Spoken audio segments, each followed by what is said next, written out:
Minnesota Opera's bel canto fascination, shall we say, started in the year 2000. In fact, we've been doing some interesting bel canto works prior to that, but it was really all about a philosophical understanding of what opera is, why we do it, and how we do it.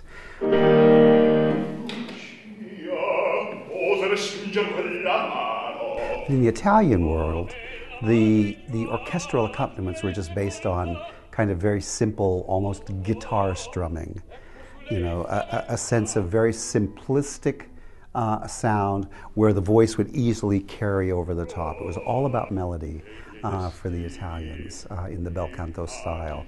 The second part of the whole bel canto period was, of course, a period of music which ranged basically from about 1810 to 1860. And that's when Italian opera was at the zenith. Everybody was crazy about Italian opera. And the structure of the Italian opera style, especially in the beginning of it, was also based on these bel canto singing techniques. The voice was everything. It was all about the diva. It was all about the singers being able to do what they wanted. And the accompaniment was very, very simple, allowing the singers a certain freedom to express. They were great improvisers. So essentially there would be a chord, there would be a stop in the orchestra, and the singer would be expected to then sort of vocalize and go on. It was really the style of it. So during this time frame from about 1810 to 1860, composers such as Rossini, Bellini, Donizetti, and even early Verdi, Mercadante, Pacini, they all wrote in this very strict Italian style in which the singers were really the whole point of going to the opera. In the bel canto tome, there are certain pieces that were and remain masterpieces, pieces that both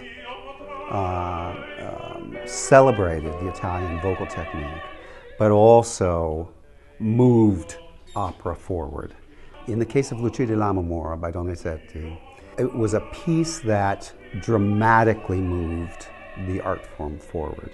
As much as it is a celebration of singing, which Lucia is, it's also a very dramatic story and is very much a masterpiece of the tome. There are several that I can point to: Norma, Bellini, Lucia di Lammermoor, Anna Bolena, both by Donizetti, Barber of Seville by Rossini, William Tell by Rossini. These pieces were really the cornerstone of the bel canto period. That's why we're doing it. And also we're doing it because we found a group of singers who I think are going to be fantastic in the role. You can do Lucia if you can find somebody who is able to sustain the dramatic arc of that piece, at the same time be fearless in her singing. Lucia, perdona se ora inusitata io vederti chiedea. I think that the audience, the community here will love this Lucia, first of all because the cast is just unbelievable. There are all young singers and they are just vocally, they are spectacular. And when we did the rehearsal, I can see that there is a very good chemistry. There is a very good atmosphere. That's important, because to create a work like to put it on stage, a work like this, if you don't have a big commitment and trust, I don't think that most of the time can work. It can be just a show off for individual singers, but it's a big ensemble piece because everybody is connected with everybody. And probably what Donizetti did in a very subtle way, that we are discovering this. Even like the chorus, all the principals, let's say this, chorus and orchestra included, they are involved in the story. Everybody has something to say. And what, in my opinion, makes Lucia a great opera is that every single note. First, there's no weak link in the score. Lucia is an important role for sopranos because it's the magnitude of the role, not only vocally but dramatically, and it's those two things together that make it so demanding. But vocally, it's sort of the bel canto style of long phrases and long lines. And this will be the first role that I've worked on that primarily has that throughout. And so I think that's for me what makes it most demanding is the long legato lines. Lucia is a surprisingly relatable character to someone today, to me, in the sense that I can't personally relate to this, but I know people who perhaps can. She has no one in her circle, no one that she can talk to, who she can actually be herself with. Everyone dismisses her or takes her to mean nothing and takes whatever she says to mean nothing. And because of that, I find that the only person who lets her explore herself emotionally or really become who she is Edgardo, the one person that she cannot be with. And so it's when that is taken away, when she finds out that he has been unfaithful to her, which to her is truth in the opera. It's a lie, however, but to her it's truth. And when that is taken away, there is no more outlet for her. There is no way for freedom. And the only way she can find freedom is in her own world, which is essentially her madness and why she kills Arturo and why she goes insane at the end, I think, is to find what we all desire, which is freedom. Why Lucia is a star vehicle? I think we decided. The tune is fantastic. As I said, there's no one moment that you say, oh, this is boring, or this, because there is always a meaning. And we hope all together, and in person, me with the orchestra, with the Minnesota Opera Orchestra, to bring up details, a lot of details, because this piece is about details, it's about dynamics, it's about the more dynamics that we can explore in this piece, the happier I am. But the better is for the piece, because you tell the story. Everybody, the strength of Lucia di Lammermoor is that everybody is a principal, orchestra, chorus, and the principal on stage. It's a star vehicle because you see the artist.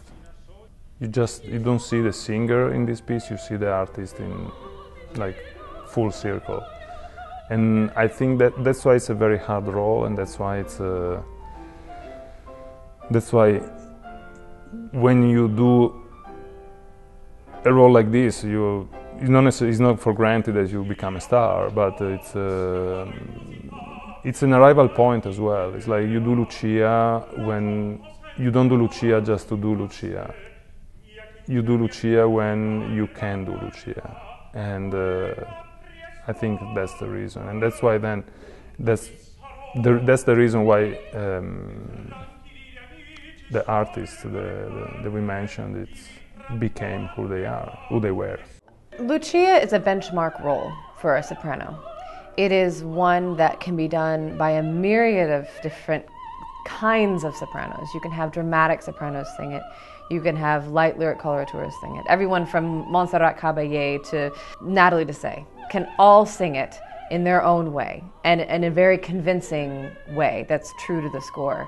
There are very few roles that allow so many different kinds of sopranos to approach it and authentically. It can be a showcase for vocal fireworks. Someone like Beverly Sills or Joan Sutherland, who really took it and flew with the coloratura throughout. It can be a dramatic showcase, like Maria Callas, whose every syllable or every note can be filled with something so great, so full of passion or drama or heartbreak or joy.